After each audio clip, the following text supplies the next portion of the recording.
పరిశుద్ధ గ్రంథాన్ని తెరిచి లోకాసు వార్త 17వ అధ్యాయము. ఎక్కువసేపు చెప్పను, చాలా తక్కువసేపు చెప్తాను, మీరు వింటారని నేను ఆశిస్తున్నాను. లోకాసు వార్త 17వ అధ్యాయము 20 నుంచి కొద్ది వచనాలు చదువుకుందాం. లోకాసు వార్త 17వ అధ్యాయము 20వ వచనం నుంచి. దేవుని రాజ్యం ఎప్పుడు వచ్చునని పరిసయ్యులు ఆయనను అడిగినప్పుడు ఆయన, దేవుని రాజ్యము ప్రత్యక్షముగా రాదు, ఎందుకనగా ఇదిగో దేవుని రాజ్యము మీ మధ్యనే ఉన్నది గనుక ఇదిగో ఇక్కడనని అదిగో అక్కడనని చెప్ప వీలు పడదని వారికి ఉత్తరం ఇచ్చాను. దేవుని రాజ్యం ఎప్పుడు వస్తుంది అనేది వారి ప్రశ్న. ప్రభు ఇచ్చిన ఆన్సర్ ఏంటంటే అది మీ మధ్యనే ఉన్నది, ఇక్కడని అక్కడని చెప్ప వీలు పడదన్నాడు. మరియు ఆయన తన శిష్యులతో ఇలా అన్నాడు, మనుష్య కుమారుని దినములలో ఒక దినము చూడవల్లని మీరు కోరు దినములు వచ్చును కానీ మీరు ఆ దినమును చూడరు. వారు ఇదిగో ఇక్కడనని అదిగో అక్కడనని మీతో చెప్పిన ఎడల వెళ్ళకుడి, వెంబడింపకుడి. ఆకాశము కింద ఒక దిక్కు నుండి మెరుపు మెరిసి ఆకాశము కింద మరొక దిక్కునకు ఎలాగూ ప్రకాశించునో అలాగున మనుష్య కుమారుడు తన దినమున ఉండును. అయితే ముందుగా ఆయన అనేక హింసలు పొంది ఈ తరము వారి చేత ఉపేక్షించబడవలెను. దాని కంటిన్యూషన్ ఉందండి. నోవహు దినముల్లో జరిగినట్టు మనుష్య కుమారుడి దినముల్లోనూ జరుగును. నోవహు ఓడలోనికి వెళ్ళిన దినం వరకు జనులు తినుచు త్రాగుచు పెండ్లాడుచు పెండ్లికి ఇయ్యబడుచు ఉండిరి. అంతలో జలప్రలయం వచ్చి వారందరినీ నాశనం చేసెను. లోతు దినముల్లో జరిగినట్టును జరుగును. జనులు తినుచు త్రాగుచు కొనుచు అమ్ముచు నారు నాటుచు ఇండ్లు కట్టుకొనుచు నుండిరి. అయితే లోతు సొదొమ విడిచిన దినమున ఆకాశం నుండి అగ్నిగంధకములు కురిసి వారందరినీ నాశనం చేసెను. ఆ ప్రకారమే మనుష్య కుమారుడు ప్రత్యక్షమగు దినమున జరుగును. ఆగకూడదు. దాని కంటిన్యూషన్ ఉందండి, దాని యొక్క కొనసాగింపు ఉందండి. జరుగును ఆ దినమున. ఏ దినమున? ఎవరి గురించి చెప్తున్నాడు పూర్వకనైనా? మనుష్య కుమారుడు దినం కోసము చెప్తున్నాడు. ఆ మనుష్య కుమారుడు దినం కోసం పైన చెప్పాడు. నోవహు దినములు ఎలా ఉండునో మనుష్య కుమారుడు దినాలు అలా ఉంటాయి. లోతు దినములు ఎలా ఉంటాయో అలాగే ఉంటాయి. లోతు సొదొమని విడిచిపోయిన తర్వాత ఆకాశం నుంచి అగ్నిగంధకములు కురిసి ఎలా లోకము నాశనం చేసిందో అలాగే ఉంటుంది అని చెప్తూ, ఆ ప్రకారమే మనుష్య కుమారుడు ప్రత్యక్షమగు దినమున జరుగును. ఆ దినమున. ఏ దినమున? నోరునోళ్ళందరూ చెప్పాలి. మనుష్య కుమారుడు ప్రత్యక్షమగు దినమున మిద్దె మీద ఉండువాడు ఇంట ఉండు తన సామాగ్రిని తీసుకొని పోవుటకు దిగకూడదు. అలాగే పొలములో ఉండువాడు తిరిగి రాకూడదు అని చెప్పాడు అక్కడ. అని చెప్పి లోతు భార్యను జ్ఞాపకం చేసుకోనండి. తన ప్రాణమును రక్షించుకున్న గోరువాడు దాన్ని పోగొట్టుకున్నవాడు దానిని సజీవంగా కాపాడుకొనును.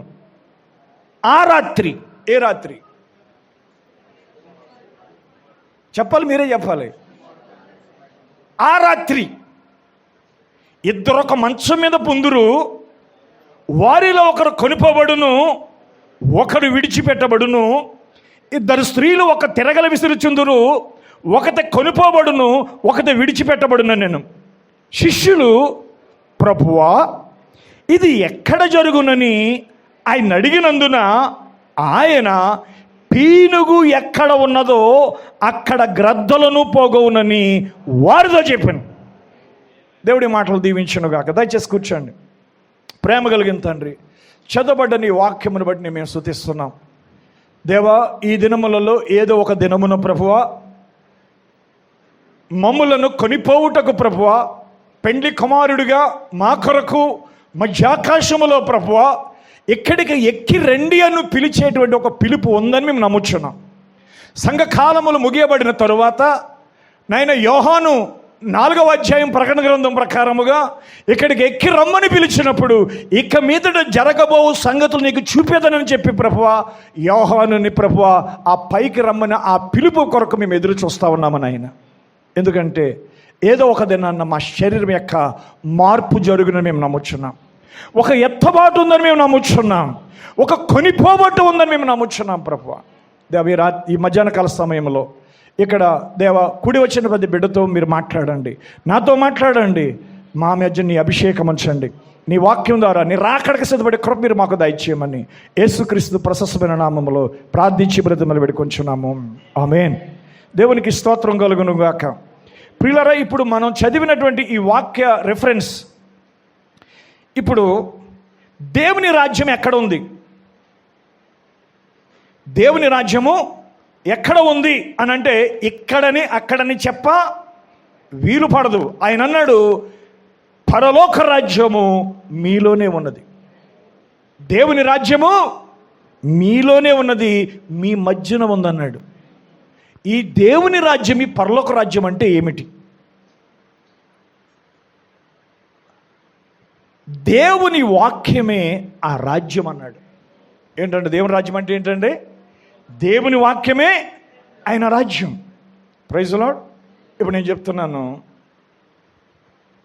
మీరు మారు మనసు పొంది పాప క్షమాపణ నిమిత్తం ప్రతివాడు యేసుక్రీస్తు నామమున బాప్తిసం పొందుడి, అప్పుడు మీరు పరిశుద్ధాత్మను వరం పొందుతారన్నాడు. హల్లెలూయా. అంటే పరిశుద్ధాత్మయే దేవుని రాజ్యం, పరిశుద్ధాత్మయే నీలో ఉన్న దేవుని వాక్యం. ఆమేన్. హల్లెలూయా. చూడండి పిల్లరా, ఈ భూమి మీద మనము మరొక రాజ్యములో ఉన్నాం. అందుకే యేసుని అడిగారు, నీ రాజ్యము, ఆయన అన్నాడు, నా రాజ్యము ఇహ సంబంధమైనది కాదు అన్నాడు. మరి ఈ రాజ్యం ఎవరిది? సాతానుది. ఈ లోకరాజ్యాలన్నీ ఎవరి చేతిలో ఉన్నాయి? సాతాను యొక్క చేతుల్లో ఉన్నాయండి. మరి యేసుక్రీస్తు రాజ్యం ఎక్కడుంది? అది మీలో ఉంది, మీ మధ్యన ఉన్నది. హల్లెలూయా. అందుకే ప్రభువైన యేసు ప్రార్థనలో నేర్పాడు. ఏమని నేర్పాడు? పరలోకమందున మా తండ్రి, నీ నామము పరిశుద్ధపరచబడును గాక, నీ రాజ్యం వచ్చును గాక అన్నాడు. హల్లెలూయా. ఎప్పుడు వచ్చింది ఆ రాజ్యము? ఆ రాజ్యము నీలో ఎప్పుడు వచ్చింది? అది మీ మధ్యన ఎప్పుడు వచ్చింది? ఇప్పుడు మీరు ఆ రాజ్యములో ఉన్నారా? Praise the lord. హల్లెలూయా. ఎందుకంటే పిల్లరా, చాలామంది దేనికోసం ఎదురు చూస్తున్నామంటే దేవుని రాజ్యము కొరకు ఎదురు చూస్తున్నామన్నాం. అంతేనా అండి? ఇప్పుడు చచ్చిపోయిన వాళ్ళందరినీ ఎక్కడ ఉన్నారంటారు? దేవుని రాజ్యం వెళ్ళిపోయారమ్మా అంటారు. యేసుప్రభు ఏం చెప్పాడు దేవుని రాజ్యం గురించి? నా ఎంక చూస్తే ఏం కనబడదు, నేను ఎక్కడ చదివించానో అక్కడ చూస్తే మీకు కనబడుతుంది. 20 వచనం, లూకా సువార్త 17 వచనం. దేవుని రాజ్యం ఎప్పుడు వచ్చునని పరిసయ్యులు ఆయన అడిగినప్పుడు యేసు ప్రభు చెప్తున్నాడు ఏమని? దేవుని రాజ్యము ప్రత్యక్షముగా రాదు, ఎందుకనగా ఇదిగో దేవుని రాజ్యము మీ మధ్యనే ఉన్నది గనుక. Praise the lord. హల్లెలూయా. ఎందుకంటే పిల్లరా, మనం ఆఖరిని ప్రార్థన చేస్తాము, రాజ్యము, శక్తి, మహిమ నిరంతరము నీవై ఉన్నవి అంటమా? అంటే యేసుక్రీస్తు ఎక్కడున్నాడో అక్కడ ఆయన రాజ్యం ఉంది. హల్లెలూయా. యేసుక్రీస్తు ఎవరిలో ఉన్నాడో వారిలో దేవుని రాజ్యం ఉంది. హల్లెలూయా. ఎందుకంటే పిల్లరా, ఆయనే రాజ్యం, ఆయనే శక్తి, ఆయనే మహిమ. యేసుక్రీస్తే దేవుని యొక్క రాజ్యం అయి ఉన్నాడు. ఇప్పుడు నేను చెప్తాను జాగ్రత్తగానండి. ఇదివరకు మనము మారు మనసు లేనప్పుడు, పాప భయము లేనప్పుడు, దేవుని ఎరగనప్పుడు మన జీవితంలో మనం ఎలా పడితే అలా జీవించాం, ఎలా పడితే అలా ప్రవర్తించాం, ఎలా పడితే అలా నడుచుకున్నాం. కానీ ఇప్పుడు చిన్న అబద్ధం ఆడాలంటే నీకు భయం వేస్తుంది. అవునా? భయం వేయట్లేదన్న వాళ్ళందరూ దేవుని స్తోత్రం చేయండి. ఒకవేళ పొరపాటున ఆ క్షణంలో తప్పించుకోవడానికి అబద్ధం ఆడినా మరలా ఆ మనిషి దగ్గరికి వెళ్ళి, ఇందాక నీతో తొందరలో అలా మాట్లాడాను, అది నా ఉద్దేశం కాదు, నేను నీతో అబద్ధం చెప్పానని చెప్తున్నావు. ఎవరు తీసుకొచ్చారు ఈ మార్పు? ఈ రాజ్యం అంతా అబద్ధాలు, మోసాలు, దొంగతనాలు, దోపిడీలు, దౌర్జన్యాలు. విన్నారండి? భయంకరమైన అన్యాయముగా ఉన్నటువంటి ఈ రాజ్యములో దేవుని రాజ్యము నీలో ఉంది. దేవుని రాజ్యం ఈ మధ్యన ఉంది. ఎలా ఉంటుంది దేవుని రాజ్యం? ఏమని చదివాను నేను? దేవుని వాక్యమే ఆ రాజ్యం. ఎంతమందిలో దేవుని వాక్యం ఉంది? హల్లెలూయా. వ్యభిచరించవద్దు, దొంగిలించవద్దు, అబద్ధ సాక్ష్యం పలుకవద్దు, నీ తల్లిదండ్రులను సన్మానించు. ఉందా లేదండి? ఉందా? మరి క్రైస్తవులుగా మనం ఎల్లకాలము ఈ ఆజ్ఞలు చదువుతూనే ఉన్నాం, ఈ ఆజ్ఞలు వింటూనే ఉన్నాం, ఈ ఆజ్ఞలను కంఠత వాక్యాలుగా చెప్తూనే ఉన్నాం. కానీ మనలో ఏమైనా మార్పు ఉందా? నేను అడుగుతుంది మిమ్మల్ని. వ్యభిచరించకూడదని చిన్నప్పటి నుంచి నేర్చుకున్నామా లేదా? దొంగిలించకూడదని చిన్నప్పటి నుంచి నేర్చుకున్నామా లేదా? మీరు మాట్లాడాలి. నేర్చుకున్నామా లేదా? అబద్ధ సాక్ష్యం పలకకూడదని మనం నేర్చుకున్నామా లేదా? చిన్నప్పుడు మనం అబద్ధాలు ఆడితే అమ్మా నాన్న కొట్టారా లేదా? టీచర్ గారు కొట్టారా లేదా అబద్ధం ఆడితే? అయినా అబద్ధాలు ఆడటం మానామా? అయినా సినిమాలు చుట్టం మానామా? అయినా బూతులాడటం మానామా? అయినా త్రాగుడు దాటం మానామా? అయినా వ్యభిచారం చేయడం మానామా? అయినా దొంగతనం చేయడం మానామా?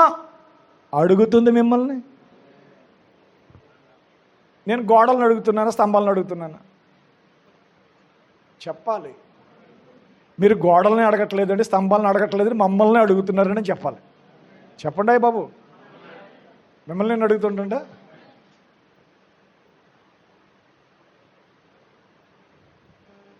ఈరోజు బాల్యం నుంచి ఇవన్నీ వింటున్నా, ఇవన్నీ మనకి నేర్చుకుంటున్నా, మనలో ఏ మార్పు రాకపోవడానికి గల కారణం ఏంటంటే, నువ్వు ప్రార్థన చేసేటప్పుడు ఏమని ప్రార్థన చేయాలో నీకు ప్రార్థన నేర్పాడు ఆయన. నీ రాజ్యం వచ్చునుగాక, నీ చిత్తము పరలోకమందు నెరవేర్చున్నట్లు భూమి యందును నెరవేరునుగాక. హల్లెలూయా. మా అనుదిన ఆహారం నేడు మాకు దయచేయండి. మా ఎడల అపరాధము చేసిన వారిని మేము క్షమించినలాగున మా అపరాధములను క్షమించండి.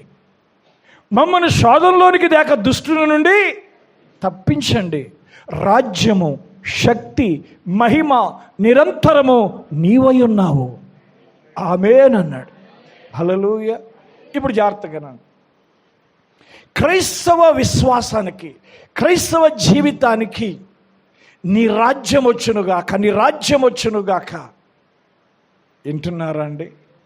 ఇప్పుడు ఆయన రాజ్యము కొరకు ఎందరో ఎదురు చూస్తున్నారు. దేవుని రాజ్యం ఎలా ఉండబోతుందో ఆ రాజ్యముల గురించి దేవుని వాక్యములు మీకు కొన్ని మాటలు చూపించాలని నేను ఆశపడతా ఉన్నాను. దయచేసి చూద్దాం దేవుని రాజ్యము ఎలా ఉంటుంది. మొదటిగా దేవుని రాజ్యం ఎలా ఉంటుందో పాత నిబంధనల నుండి మనం చూద్దాం. దేవుని వాక్యం యెషయా గ్రంథము 11వ అధ్యాయం. యెషయా గ్రంథం 11వ అధ్యాయం ఎలా ఉండబోతుందో చూద్దాం. దేవుని రాజ్యం ఎలా ఉండబోతుంది. యెషయా గ్రంథము 11వ అధ్యాయం. యెషయి మొద్దు నుండి చిగురు పుట్టును, వాని వేరుల నుండి అంకురం ఎదిగి ఫలించును. యెహోవా ఆత్మ, గట్టిగా చదవండి, యెహోవా ఆత్మ జ్ఞాన వివేకములకు ఆధారమగు ఆత్మ, ఆలోచన బలములకు ఆధారమగు ఆత్మ, తెలివిని యెహోవా ఎడల భయభక్తులు పుట్టించు ఆత్మ అతని మీద నిలుచును. యెహోవా భయము అతనికి ఇంపైన సువాసనగా ఉండును. కంటి చూపును బట్టి అతడు తీర్పు తెచ్చాడు, తాను వినిన దాన్ని బట్టి విమర్శ చేయడు. నీతిని బట్టి బీదలకు తీర్పు తీర్చును. భూనివాసులలో దీనులైన వారికి యథార్థముగా విమర్శ చేయను. తన వాగ్దండము చేత లోకమును కొట్టును, తన పెదవుల ఊపిరి చేత దుష్టులను చంపును. అతని నడుమునకు నీతియు అతని తుంట్లకు సత్యము నడికట్టుగా ఉండును. వింటున్నారా? హల్లెలూయా. ఇక్కడ ఈ మొదటి 5 వచనాలు మీరు చూసినట్లయితే ఈ యెషయా మొద్దు నుంచి, యెషయా వేరు, యెషయి వేరు. మీరు ఏ గ్రంథం చదువుతున్నారు? యెషయా గ్రంథం చదువుతున్నారు. కానీ 11వ అధ్యాయంలో ఏ యెషయా గురించి చదువుతున్నారు? దావీదు తండ్రి అయిన యెషయా గురించి చదువుతున్నారు. ఆ పైన ఉన్న యెషయాకి కింద ఉన్న యెషయాకి అక్షరాలు తేడా ఉన్నది చూడండి. అది పైన యెషయా చదివేస్తాం, ఇది యెషయా చదివేస్తాం. అలా కాదండి, పైన యెషయా అని ఉంది. ఇది ఐజయా అనేది పైది ఐజయా అని ఉంటుంది, అంతేనండి. ఐజయా కిందది యెషయా అనే పదము జెస్సీ అనే పదం ఉంటుంది. ఏ పదం ఉంటుందండి? జెస్సీ అనే పదం ఉంటుంది. అర్థమైందని నేను అనుకుంటున్నాను. అంటే ఇప్పుడు యెషయా మొద్దు నుండి చిగురు పుట్టినంటే ఎవరైనా ప్రభువైన యేసుక్రీస్తు.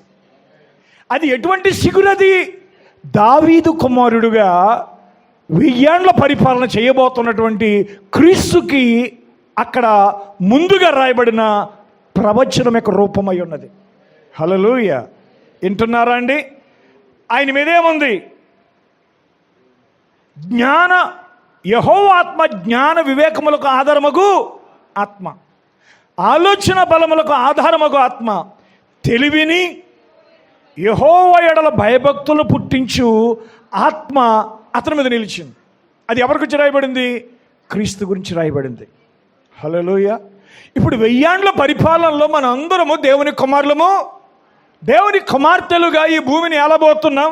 దానికి ముందుగా రాయబడినటువంటి క్రీస్తును కూర్చున్నటువంటి ప్రవచన ప్రకారముగా ఇప్పుడు యెహోవా ఆత్మ అయితే ఉందో, జ్ఞాన వివేకములు గల ఆధారముగా ఆత్మ ఉందో, ఇప్పుడు అదే ఆత్మ అందే అంటాడు, క్రీస్తు యేసుని లేపిన ఆత్మ మీలో నివసించిన ఎడల అంటాడు. హల్లెలూయా. క్రీస్తు నడిపించిన ఆత్మ, క్రీస్తుని లేపిన ఆత్మ, అదే సేమ్ స్పిరిట్. యేసుక్రీస్తులో ఏ ఆత్మ ఉంది? యెహోవా ఆత్మ ఉన్నది. ఆమేన్ చెప్పండి అమ్మా. అది ఏమని పిలవబడింది భూమి మీద? మన కాలంలో అది పరిశుద్ధాత్మ అని పిలవబడింది.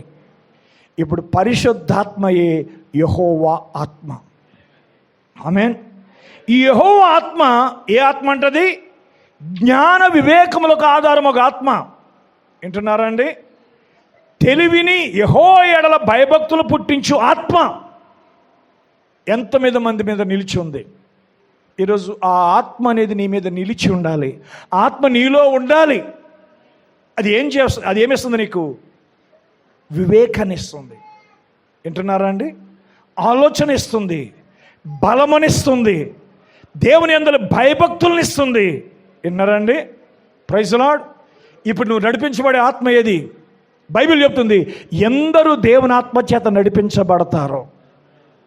ఇప్పుడు నడిపించబడాల్సిందే ఎవరితోటి? పాస్టర్ గారితో నడిపించబడుతున్నావా? యెహోవా ఆత్మ చేత నడిపించబడుతున్నావా?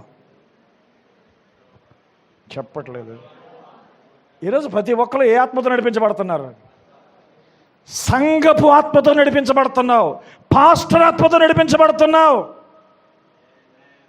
అందుకే నీ జీవితంలో నువ్వు క్రీస్తు వలె జీవించలేకపోతున్నావు. కారణం ఏంటి తెలుసా? ఈరోజు నీ ఆత్మ దేవుని ఆత్మయేనా నిన్ను నడిపిస్తుంది? ఏమైనా కానీ ఆ పాస్టర్ గారి సంఘాన్ని భలే నడిపిస్తున్నాడు రా అంటారనరా, భలే డిసిప్లిన్ రా, భలే క్రమంగా ఉంటారు అక్కడ, భలే ప్రార్థన రా అంటారు. నడిపిస్తుంది పాస్టరా దేవుడా? ఎలా నడిపిస్తున్నాడు దేవుడు నిన్ను? ఆత్మగా నిన్ను నడిపిస్తున్నాడు. హల్లెలూయా. జాగ్రత్తగానండి ఈ మాటలు నేను ఏనండి జాగ్రత్త కొద్దిగా అర్థం చేసుకోనండి. ఎందుకు అనంటే పిల్లరా, ఈరోజు ప్రజలు మనుష్యుని ద్వారా నడిపించబడుతున్నారు. సంఘము ద్వారా నడిపించబడుతున్నారు, ఒక ఆచారము ద్వారా నడిపించబడుతున్నారు, ఒక సిద్ధాంతం ద్వారా నడిపించబడుతున్నారు. కానీ దేవుడు అన్నాడు, నేను మీలో నివసించి సంచరిస్తానన్నాడు. మీరు నాకు కుమారులను కుమార్తెలై ఉంటారు అన్నాడు. ఇప్పుడు మీలో క్రీస్తు నివసిస్తున్నాడా? క్రీస్తు మీలో నివసించి సంచరిస్తున్నాడా? ఇప్పుడు నేను అడిగే ప్రశ్న ఏంటంటే, నిన్నెవరు నడిపిస్తున్నారు? నువ్వు దేని చేత నడిపించబడుతున్నావు? బైబిల్ చెప్తుంది, దేవుని ఆత్మ చేత ఎందరూ నడిపించబడతారో వారందరూ చెప్పండి. నీకు జ్ఞాన వివేకములను, ఆలోచన బలమును, భయభక్తులు పుట్టించు ఆత్మ నీలో ఉండాలి అని అంటే నీలో ఏముండాలి? దేవుని ఆత్మ ఉండాలి. దేవుని ఆత్మ నీలో ఉంటే నీలో ఏముంటుంది? దేవుని రాజ్యం ఉంటుంది.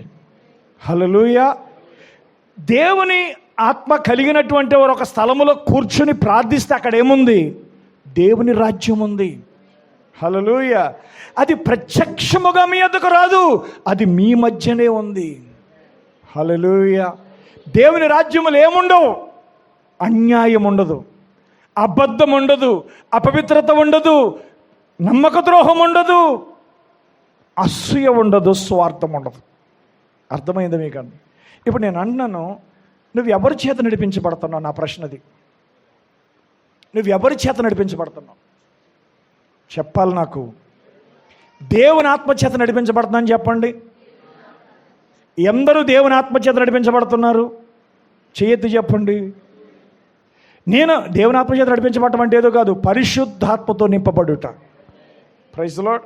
సరే, పరిశుద్ధాత్మతో ఇప్పుడు నింపబడ్డాం. 6వ వచనం అడగొద్దాం. తోడేలు గొర్రె పిల్ల యొద్ద వాసము చేయును, చిరుతుపులి మేక పిల్ల యొద్ద పండుకొనును, దూడయు కొదమ సింహమును పెంచబడిన కోడయు కూడుకొనగా బాలుడు వాటిని తోలును, ఆవులు ఎలుగులు కూడి మేయును, వాటి పిల్లలు ఒక్కచోటనే పండుకొనును. ఎద్దు మేయునట్లు సింహము గడ్డి మేయును, పాలు కుడిచి పిల్ల నాగుపాము పుట్ట మీద అల్లాడును, మిడునాగు పుట్ట మీద పాలు విడిచిన పిల్ల తన చెయ్యి చాచును. నా పరిశుద్ధ పర్వతమందంతటను ఏ మృగమును హాని చేయదు, నాశనము చేయదు. దేవునికి స్తోత్రం కలుగును గాక. హల్లెలూయా. సముద్రము జలముతో నిండి ఉన్నట్టు లోకము యెహోవాను గూర్చిన జ్ఞానముతో నిండి ఉండును.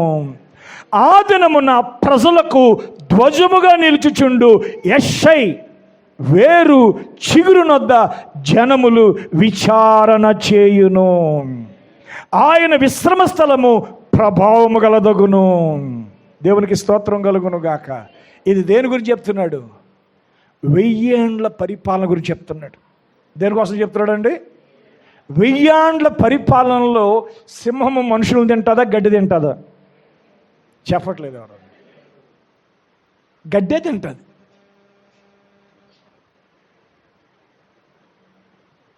చిరుతపులి మేక పిల్ల యొద్ద పండుకుంటుందా అంటండి.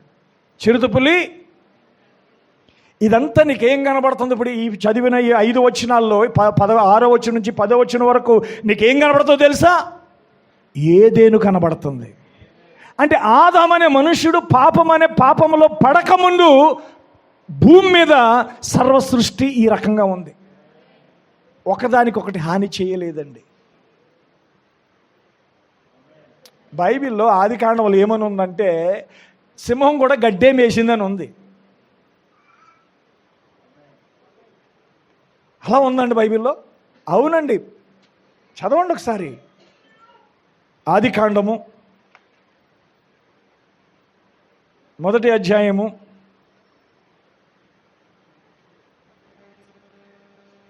'నేనే చెప్పాలా మీరు తీస్తారా? 30వ వచనం, 29, 30 చదువుదాం.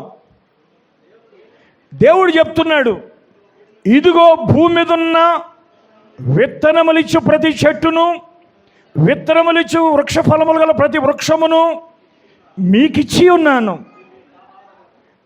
ఎవరికి? మనిషికి. మీకు ఆహారమగును,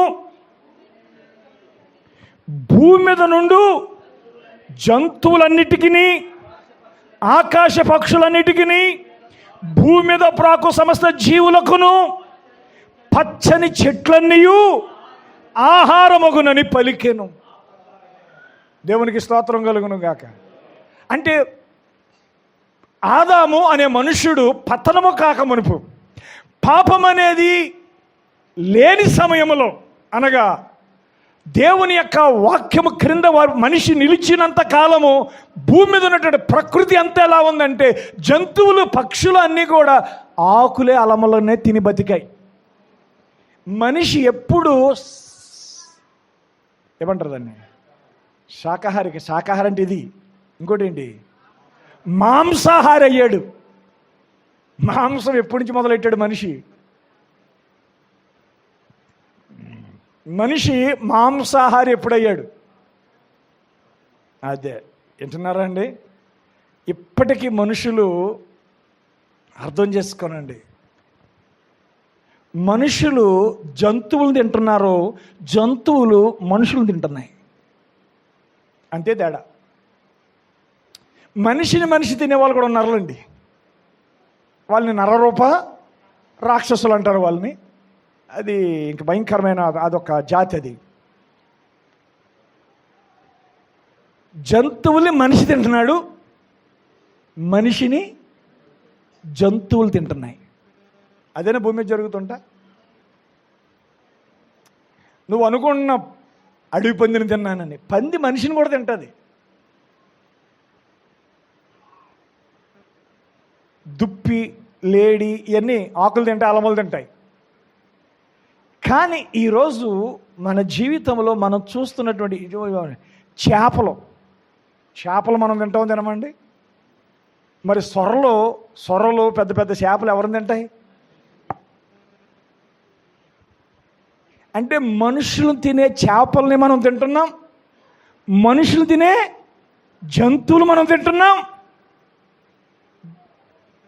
మనుషుల్నే తినే జంతువులు మనం తిన్నాం. మనము జంతువులకి ఆహారం అయిపోతున్నాం. మన శరీరము పురుగులు ఉన్నాయని తెలుసా? మన ఈ దేహంలో పురుగులు ఉన్నాయని తెలుసా? పిల్లలకు అప్పుడప్పుడు పురుగులు ఆడుతుంటాయి. చిన్నపిల్లలప్పుడు పురుగులకి ఏమేస్తారు? నుసు పురుగులని, ఇంకోటి పెద్ద పొడుగ్గా ఉంటాయి ఇలాగా. ఏం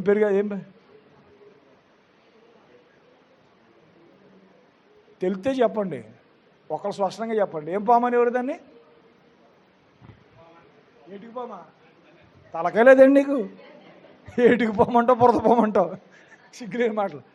అదేదో పాము, అదేదో అంటారు దాన్ని. ఏమంటారు దాన్ని? ఇంగ్లీష్లో ఉంటుంది అది, ఆ భాష. పొడుగ్గా ఉంటుంది, ఇలాగా టేప్ లాగా సన్నగా ఇలా పొడుగ్గా, గొద్దెంత వస్తే గొద్దంతా పొడవు ఉంటుంది అది. సరే, పురుగులు అనేవి మన శరీరంలో ఉన్నాయా లేవా? ఇప్పుడు కాలో చెయ్యో కుళ్ళిపోతే, షుగర్ ఎట్టో లేదా క్యాన్సర్ వచ్చే ఏదో కుళ్ళిపోయింది అనుకోండి, అది రోజు రక్తం వచ్చే వరకు పిండి క్లీన్ చేయకపోతే ఏమవుతుంది లోపల? అంటే సహజంగానే మన శరీరంలో పురుగులు ఉన్నాయి. మనం తినే ఆహారాన్ని జీర్ణం చేసేటువంటి పురుగులు మన కడుపులోనే ఉన్నాయి. అందుకే మనిషి మరణించిన 72 గంటల్లో మనిషి పురుగులు పడతాడు. కళ్ళల్లోంచి పురుగులు వస్తాయి, నోట్లోంచి పురుగులు వస్తాయి, ముక్కులోంచి పురుగులు వస్తాయి. ఇప్పుడు మనం సమాధి చేసి వారం 10 రోజుల తర్వాత వెళితే ఆ శరీరం ఏమై ఉంటుందంటే పురుగులు పట్టి ఉంటుంది లోపల. అందుకంటాడు, నేను నరుని కాదు, నేను పురుగుని అంటాడు.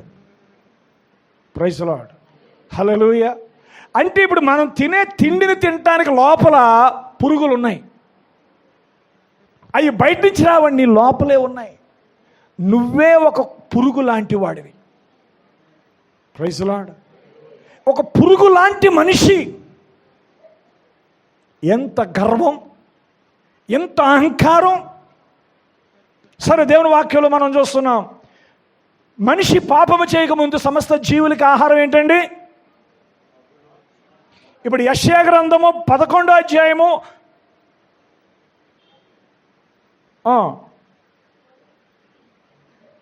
7వ వచనంలో ఏం చదివారు? ఆవులు ఎలుగులు కూడి మేయును, వాటి పిల్లలు ఒక్క చోటనే పండుకొనును, ఎద్దు మేయునట్లు సింహం గడ్డి మేయును. ఆమేన్.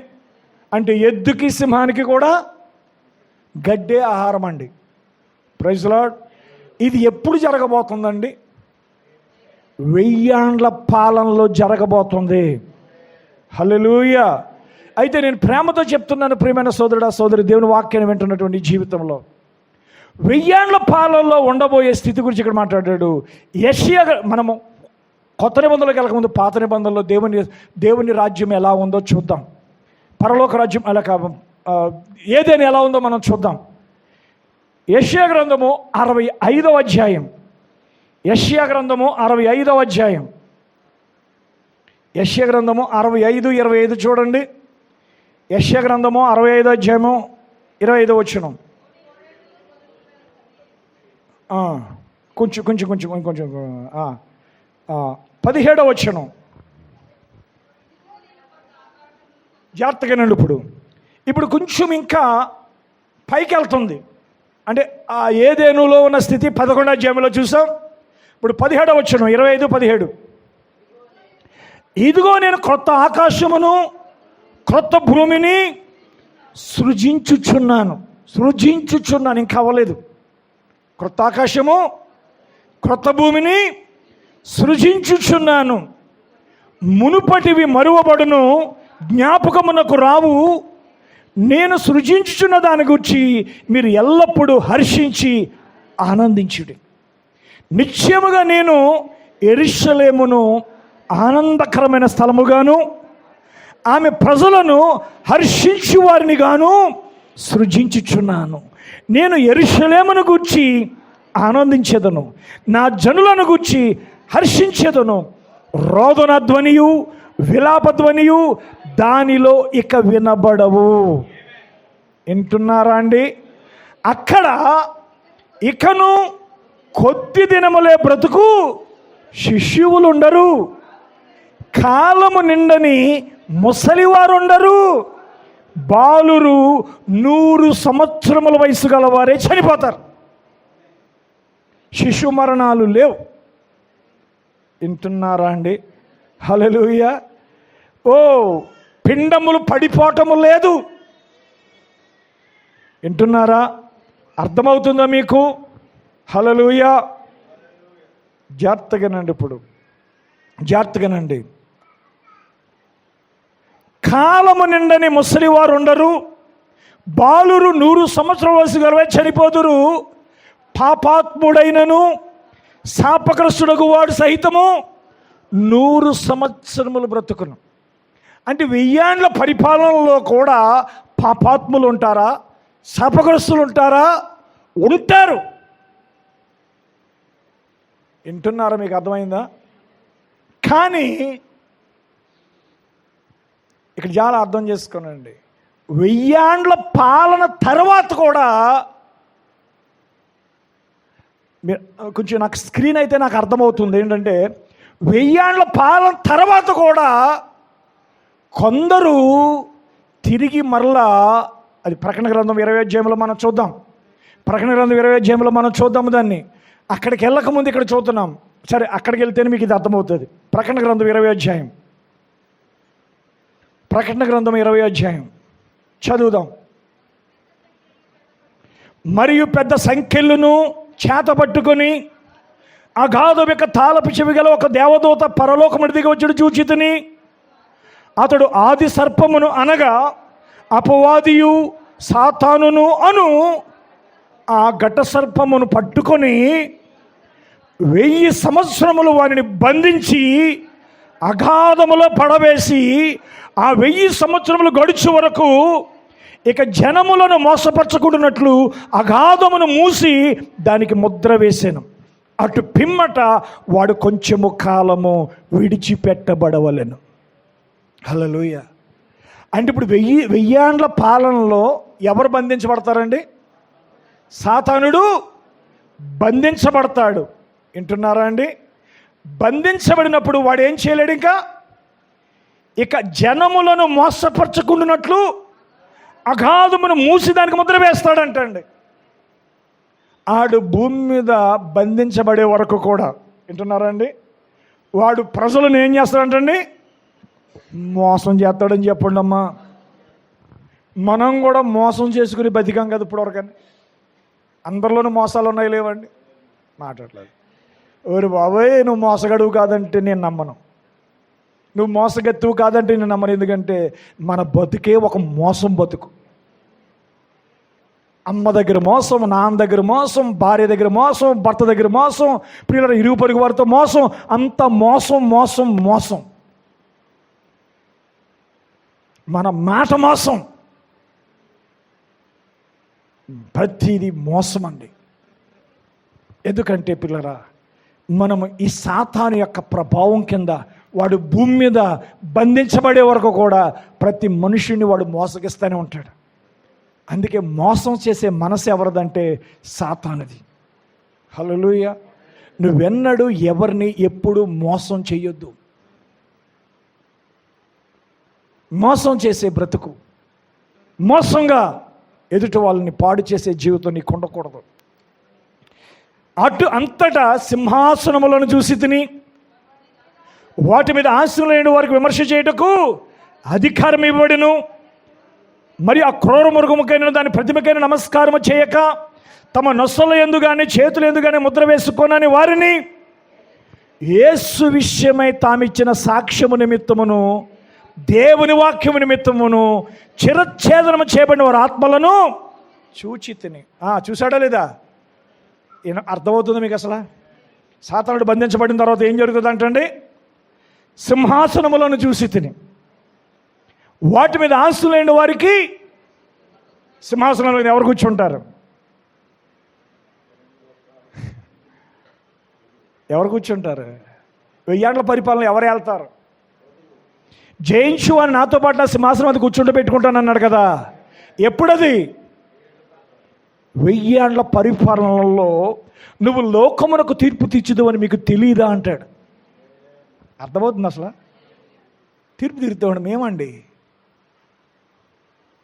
జాగ్రత్తగానండి.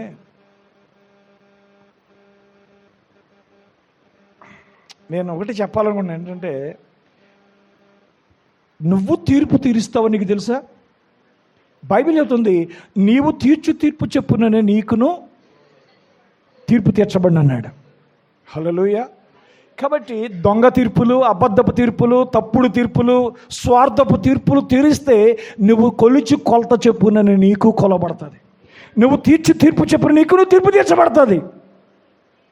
అయితే నువ్వు 1000 ఏళ్ల పరిపాలనలో ఆ సింహాసనం మీద కూర్చుడు నువ్వు తీర్పు తీర్చే స్థితిలో ఉండాలనంటే ఇక్కడ భూమి మీద నువ్వు ఎటువంటి తీర్పులు తీరుస్తున్నావు? ఒక్కసారి ఆలోచించుకోండి. ఈరోజు మన దేశమే కాదు, ప్రపంచమే కాదు, ఈ న్యాయ వ్యవస్థ, ఈ యొక్క జడ్జెస్ వాళ్ళంతా న్యాయమైన తీర్పులే తీరుస్తున్నారా? తీర్చట్లేదండి. అన్యాయపు తీర్పులు తీరుస్తున్నారు. ప్రభువైన యేసుక్రీస్తుకి ఈ భూమి మీద అన్యాయపు తీర్పు తీర్చబడింది. ఒకరోజు ఆయనే న్యాయాధిపతిగా తీర్పరగా రాబోతున్నాడు. ఆయన ఈ లోకానికి తీర్పు తీర్చబోతున్నాడు. ఆయనతో పాటు నువ్వు కూడా తీర్పు తీర్చబోతున్నామన్న సంగతి నీకు తెలుసా? అంతటి సింహాసనం చూసి వాటి ఆశలేని వారికి విమర్శ చేయడానికి అధికారం ఇవ్వబడును. మరి క్రూర మృగమునకైనను. హల్లెలూయా. ఇప్పటికే క్రూర మృగం ఉందా లేదా? ఉందని చెప్పండి అమ్మా. ఇప్పటికే క్రూర మృగం ఉందా లేదా? క్రూర మృగమునకైనను దాని ప్రతిమకైనను నమస్కారము చేయక తమ నొసల యందు గాని చేతుల యందు గాని దాని ముద్ర వేయించుకొనని వారిని యేసు విషయమై తామిచ్చిన సాక్ష్యము నిమిత్తమును దేవుని వాక్యము నిమిత్తమును చిరచ్ఛేదనము చేయబడిన వారి ఆత్మలను చూచి తిని అంటున్నాడు. హల్లెలూయా. ఇదెప్పుడు? 1000 ఏళ్ల పరిపాలనకు ముందా? 1000 ఏళ్ల పరిపాలనక? అంటే 1000 ఏండ్ల పరిపాలనకు ముందా, 1000 ఏండ్ల పరిపాలన తర్వాత? 1000 ఏండ్ల పరిపాలనకు ముందే. వింటున్నారా? వారు బ్రతికింపబడిన వారై 1000 సంవత్సరములు క్రీస్తు కూడా రాజ్యము చేసెదరు, లేక చేసిరి. ఆమేన్ చెప్పండి. హల్లెలూయా. 1000 ఏండ్ల పరిపాలనలో మనం ఉంటామని మీరు నమ్ముతున్నారా? సరిపడలేదు. 1000 ఏండ్ల పరిపాలనలో మీరు ఉంటారని నమ్ముతున్నారా? ఉంటే ఎక్కడ ఉంటారని నమ్ముతున్నారు? లవోదిక కాలం గురించి చదవండి. ప్రకటన గ్రంథం 3వ అధ్యాయం 14వ వచనం. ఆమేనను వాడును నమ్మకమైన సాక్షి చెప్పు సంగతులు ఏమనగా, నీ క్రియలు నేను ఎరుగుదును. అదేనా 14వ వచనం? దేవుని సృష్టికి ఆది అయిన వాడు చెప్పు సంగతులు ఏమనగా, నీ క్రియలు నేను ఎరుగుదును. నువ్వు చల్లగానైనను వెచ్చగానైనను లేవు.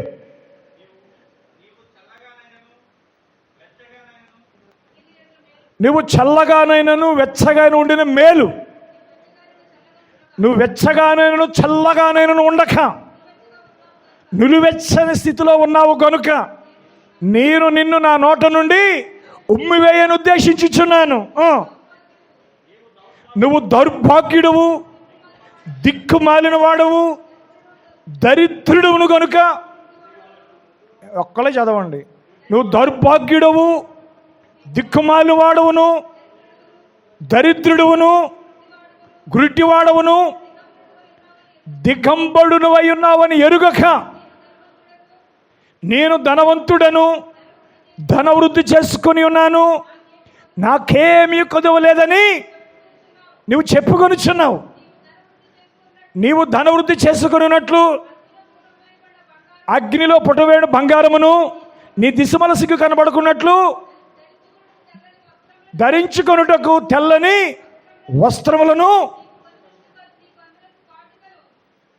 వస్త్రములను నీకు దృష్టి కలుగునట్లు నీ కన్నులకు కాటుకను నా యొద్ద కొనుమని నీకు బుద్ధి చెప్పుచున్నాను.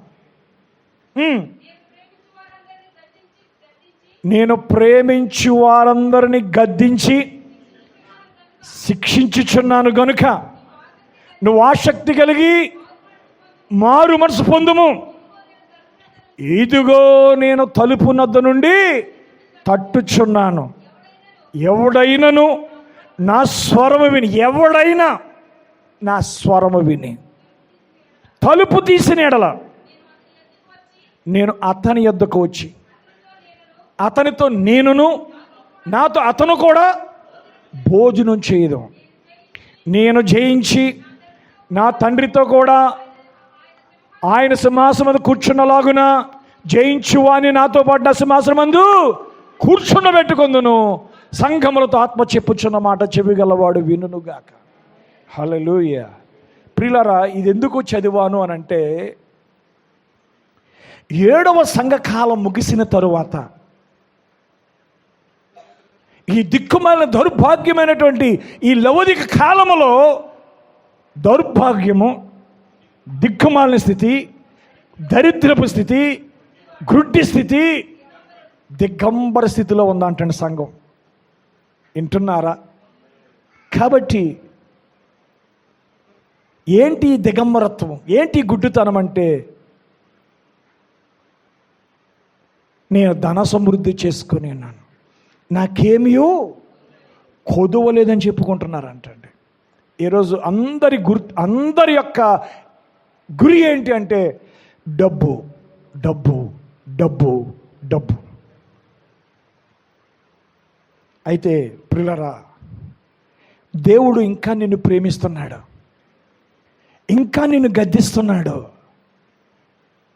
ఇంకా నిన్ను శిక్షిస్తున్నాడు, నీ ద్వారం యొద్ద తలుపు కొడుతున్నాడు.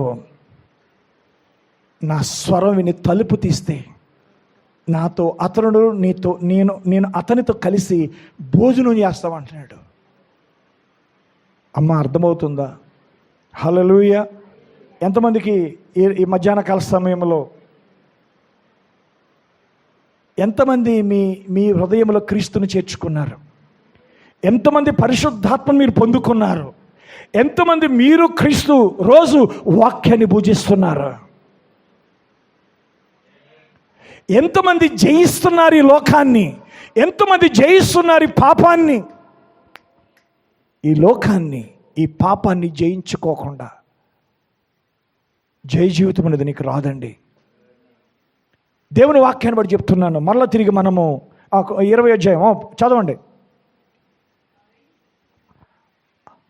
ఆ 1000 సంవత్సరములు గడిచే వరకు కడమ మృతులు బ్రతకలేదు. ఇది మొదటి పునరుత్థానం. దేవునికి స్తోత్రం కలుగును గాక. ఏ పునరుత్థానంలో ఉండాలనుకుంటున్నావు నువ్వు? 1000 ఏండ్ల పరిపాలనకు ముందు పునరుత్థానంలో ఉండాలనుకుంటున్నావా? 1000 ఏండ్ల పరిపాలన తర్వాత రెండవ పునరుత్థానంలో ఉండాలనుకుంటున్నావా? చెప్పండి. అంతా 20 అధ్యాయంలోనే ఉందండి. ప్రకటన గ్రంథం 20 అధ్యాయంలో రాసి ఉందండి. 1000 ఏండ్ల పరిపాలనలో ఉండాలనంటే 1000 ఏండ్ల పరిపాలన ఎలా ఉండబోతుందంటే తిరిగి మళ్ళా ఏదేనికి వెళ్ళబోతున్నాం. Praise the lord. ఎందుకు అంటే పిల్లరా, అక్కడ కూడా మంచి చెడ్డలిచ్చి తెలివి వృక్ష ఫలం ఎలాగైతే ఉంచబడిందో ఇక్కడ యెషయా గ్రంథం 60వ అధ్యాయంలో రాయబడిన రీతిగా అక్కడ ఏముందంటండి? పాపాత్ముడై శాపగ్రస్తుడగు వాడు సహితం అన్నాడు. అక్కడ కూడా పాపాత్ముడు ఉన్నాడు, శాపగ్రస్తుడైన వాడు ఉన్నాడు. కానీ అక్కడ పాపం చేయించేవాడు లేడు. వింటున్నారండి? ఆ శాపగ్రస్తానికి కారకుడైన వాడు అక్కడ లేడు. ఎందుకు లేడు? వాడు బంధించబడ్డాడు, పరిస్థితులనే బంధకంలో పట్టాడు. ఇప్పుడు నేను చెప్తున్నాను, అందరూ అర్థం చేసుకోండి, ముగించేస్తున్నాను. ఎప్పుడైతే యేసుక్రీస్తులోకి నువ్వు వచ్చావో, ఎప్పుడైతే దేవుని ఆత్మతో నువ్వు ముద్రించబడ్డావో, పరిశుద్ధాత్మతో ముద్రించబడ్డావో, ఇప్పుడు నువ్వు ఇంకా ఏదుల్లోనే ఉన్నావు. వింటున్నారండి? పాపం ఇక్కడే ఉంది, శాపగ్రస్తమైనది కూడా. నేను చెప్పనండి, పాపం అనేది నీ ఆలోచన, శాపగ్రస్తమైనది నీ శరీరం. కానీ నీకు పాపం చెయ్యాలని ఉన్నా, ఈ శాపగ్రస్తమైన శరీరం సుఖం అనుభవించాలని చూసినా, దీన్ని బంధకము, ఒక పరిస్థితులనే బంధకంతో బంధించబడింది. నీలో లేదా వ్యభిచారం చెయ్యాలని, నీలో లేదా సుఖాలు అనుభవించాలని, నీలో లేదా ఈ పాపపు చూపులు నీకు లేవా? అన్నీ ఉన్నాయి కానీ నువ్వేమయ్యో? పరిస్థితులనే బంధకం చేత అది కట్టబడింది. అందుకే కొన్నిసార్లు ఇంకా ఈ భూమి మీదే ఉన్నావు కాబట్టి కొన్నిసార్లు నువ్వు వ్యభిచారం చేయటానికి కారణమైంది, కొన్నిసార్లు నువ్వు బూతులు మాట్లాడటానికి కారణమవుతుంది, కొన్నిసార్లు నువ్వు త్రాగుడు తాగుతున్నావు, కొన్నిసార్లు నువ్వు సినిమాలు చూస్తున్నావు. కానీ దేవుని మందిరానికి వచ్చి నువ్వు నాట్యం చేసినట్టుగా, డ్యాన్స్ చేసినట్టుగా పాడుతున్నావు. అంటే ఆ ఉండబోయే ఆ 1000 ఏండ్ల పరిపాలనలో ఉండబోయే స్థితిలో, వింటున్నావా? అర్థం చేసుకోనండి. అంటే నేను చెప్తున్నాను, క్రీస్తునందు మృతులైన వారు లేస్తారు, ఆ మిగతా సజీవులు నిలిచి మనం కూడా ఆయన ఎదుర్కోవడానికి ఆకాశమండలం మీదకి కొనిపడతాం. ఆయన భూమి మీదకి వచ్చినా కూడా ఇంకా భూమి మీద పాపాత్ములు ఉన్నారు, శాపగ్రస్తమైంది ఉంది. కానీ పరిస్థితులనే బంధకం. ఇప్పుడు నిన్నెవడైనా ఒక మాట లాగి లెంపగా కొడితే నువ్వు కొట్టాలనిపిస్తుందా? కొట్టాలనిపించట్లేదా? కానీ ఏదో నిన్ను బంధించింది. ఏంటా బంధకం?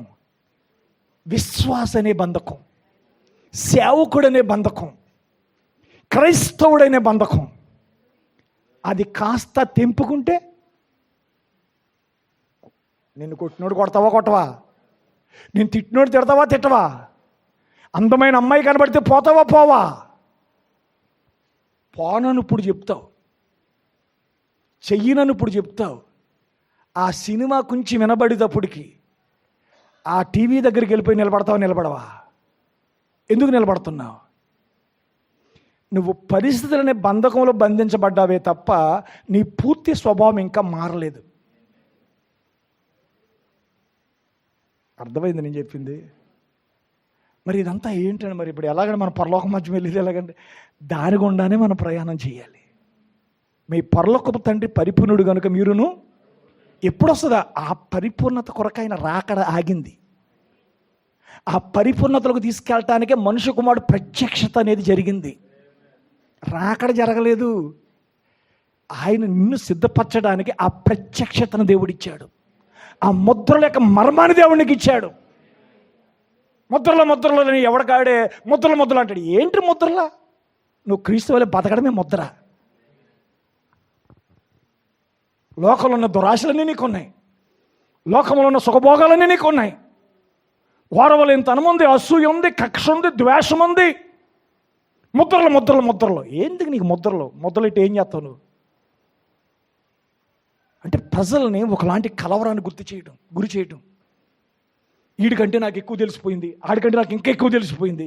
తెలిసి ఏం చేస్తున్నావు? నీలో క్రీస్తు కనబడుతున్నాడా? క్రీస్తు వంటి జీవితం నీకుందా? అర్థం చేసుకోనండి. ఏమన్నాడు ఇది? మనం ఇక్కడికి వద్దాం, యెషయా గ్రంథం కాడికి వద్దాం, ముగిద్దాం, టైం అయిపోయింది, సాయంత్రం మీటింగ్ ఉంది, ముగిస్తున్నాను.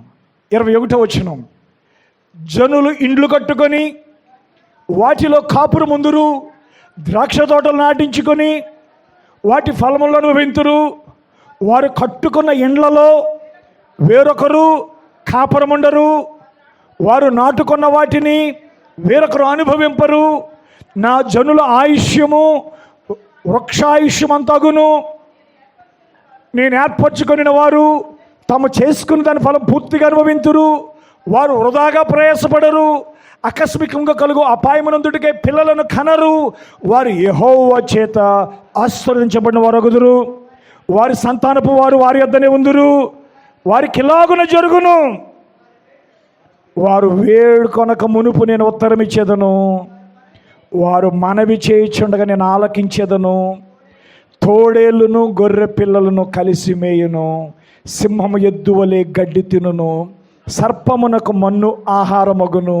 నా పరిశుద్ధ పర్వతములో అవి హాని అయినను నాశనమైనను చేయకుండును అని యెహోవా సెలవిచ్చుచున్నాడు. ఇప్పుడు ఎక్కడుంది దేవుని రాజ్యం? మీ మధ్యనే ఉంది, మీలోనే ఉందన్నాడు.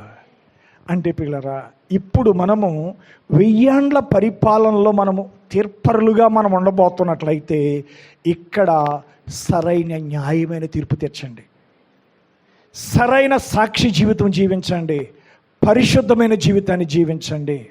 ఎంతమంది ఇష్టపడుతున్నారు? అందరూ లేచి నిలబడదాం.